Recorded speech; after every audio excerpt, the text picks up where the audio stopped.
Welcome back to Arranging with Judy. In this segment, we're going to do a Pave-Style 24 roses arranged. Pave, we use that term in the florist industry. I'm not sure if you're familiar, but it's a very packed, very tight style of flower arranging. So I have 24 roses. I need to determine how I'm going to arrange these, how I'm going to divide 24 up so that I have a nice, tight, full, packed arrangement. And what I think I'll do is I'll do 8 around the outside, and then 8 on the next layer, and then 5 on the next layer, and then 3 in the center. So let's see how it works. You usually want to take off most of the foliage. You know what, first I think maybe, speaking of foliage, maybe I'll put a little collar of these ivy leaves around the edge just to cover up any mechanics that might show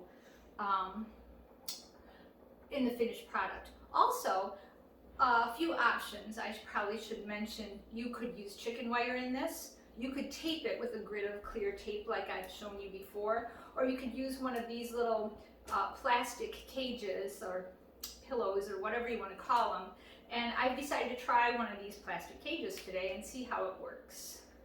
So, and I just put it on top. I didn't tape it in or glue it down or cling it down or anything like that, because I want to be able to take these roses out easily, the whole arrangement out easily, and be able to cut the ends of the stems and change the water, and it's really handy to do it that way. So I'm just taking these ivy leaves and I'm just placing them around to cover up this grid, like so. And then I'll remove some foliage and I'll put my roses in. I'm going to cut this one. So I want these to be pretty symmetrical, pretty tight. I want to make sure that they cover this area very, very closely. And ideally, if you can find roses that are pretty open, they'll arrange better for you. Yeah, that needs to be a little shorter. Okay. I think I'll just line these up. I have 8. So I'm going to give these a little bit of room to open if I can. More foliage.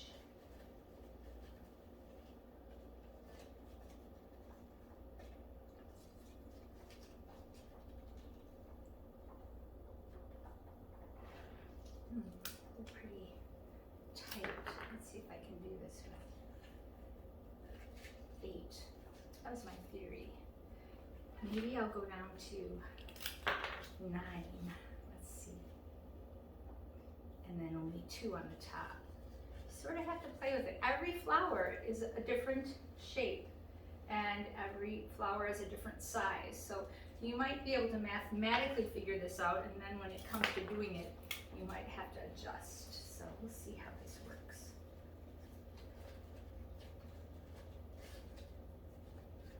Let's see, I just moved that one. Okay. Yeah, I'm going to need 9 on the bottom.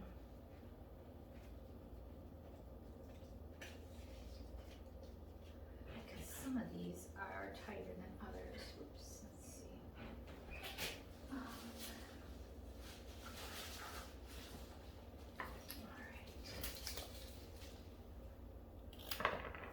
So I've just made a little ring of roses. All right, let's see what I'm getting so far. I'd like to have them pretty close to, yeah, this one, pretty close to symmetrical here, pretty close to evenly spaced. So I'm going to scooch this one over now that I have them in. You know, you would think that this would be a really easy arrangement to make, but it can be kind of tricky. All right, so I have that ring around here. Now I need, let's see, I did 9. I'm going to do 8 now. These are pretty tight too, so I might have a little bit of space in between them at the end, enough room for them to open a little. 70. Usually when I tell myself I can only have a certain amount of flowers in an arrangement, I count them out first and only allow myself those.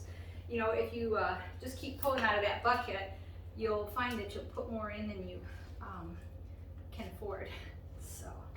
So I'm just starting and I'm just building up from these placements here.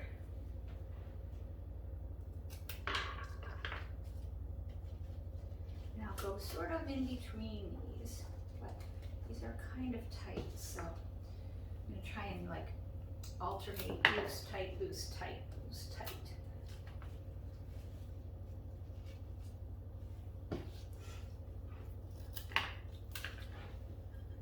It's a very simple arrangement to make. It's just tricky, but the principles are very simple. And then I have to figure out which hole to put it in this thing to make it stand up exactly where I want it.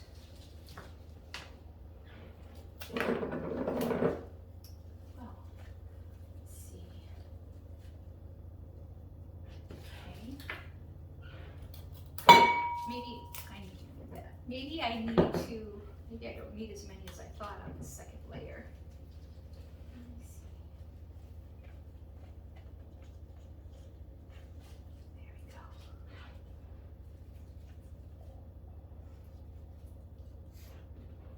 All right, I have 2 left. I think I can fit them in here.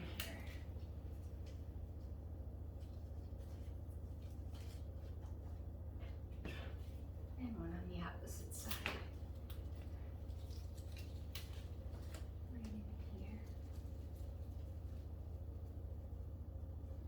Okay, so this is what we're getting, just a very, very tight arrangement of roses with not much room for anything in between. Then I'm going to put 4 up here.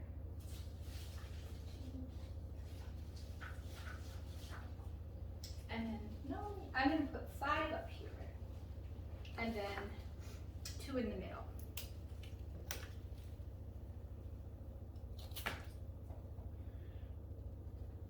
And actually, these flowers are a little bit longer than the last set.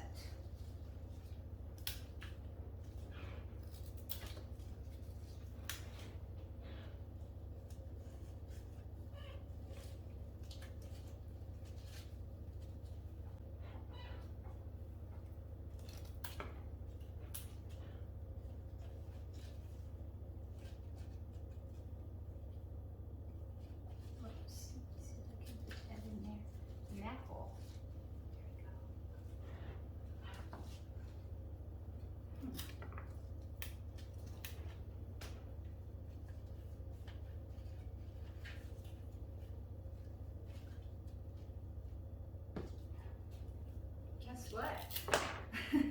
I saved the biggest ones for last. And now I have 3 extras that I don't need in the top.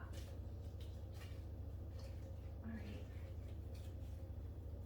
So what I think I'll do is I think I'll shift this bottom row and put more in the bottom row. Oh, I have 2 left. So right here and right here I think are my best spots. Right here.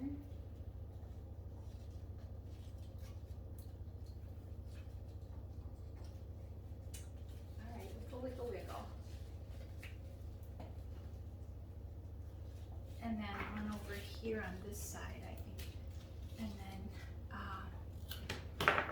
what I'd really, really like to do then, I wouldn't have to, because this is an arrangement all by itself with just the flowers. But what I'd really like to do is just tuck a little tiny bit of foliage in there, just a wee bit around the edges in between my flowers. I'm going to take this Artemisia that has such a lovely fall tone and tuck this in, just in a few places to give it just a little accent.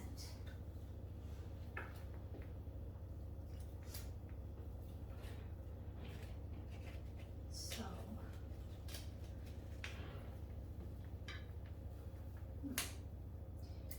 And then maybe just a wee bit of Bradford pear if I have some in here that'll work.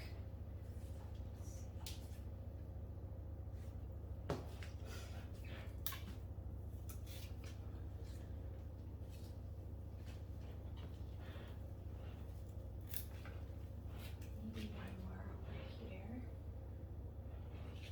And these roses will continue to open, and this will get fuller and fuller, and it'll get to the point where it'll sort of, you know, squeeze out the foliage. But for right now, I think it's a nice little accent to add a few pieces here and there. Excuse me.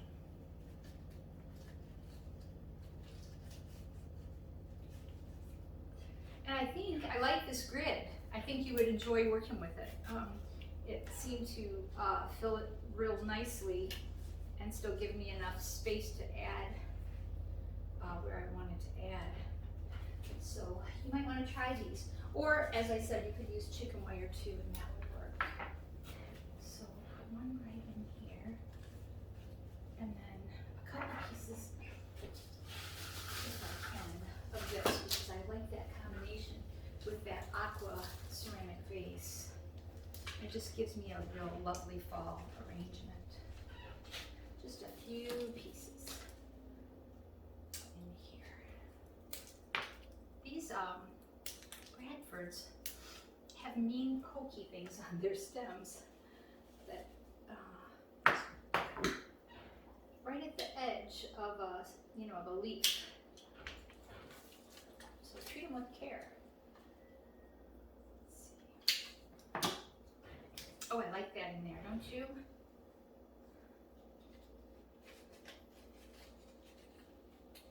It just looks like fall.